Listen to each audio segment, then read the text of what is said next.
Anak, bagsak ka na naman. Ba't di mo gayahin si Pedro? Laging may honor.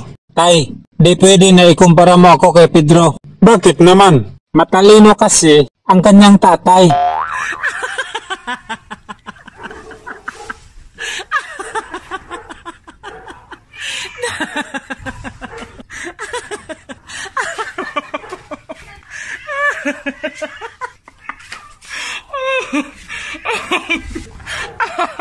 Hi miss, gulong ka ba? We, lumang tugtugin na yan. Kasi ang sasabihin mo na ako ang nagpapaikot sa puso mo. Miss, ang ilong mo kasi parang gulong. Flat.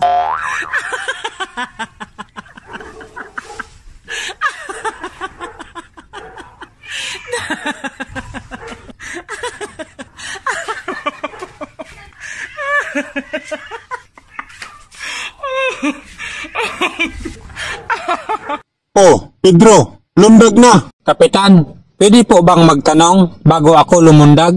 Pwede. Ano yan? Paano kung hindi bumuka ang parachute ko? Huwag kang mag-alala. May usapan na kami ng supplier. Kapag hindi bumuka, siyempre, may refund.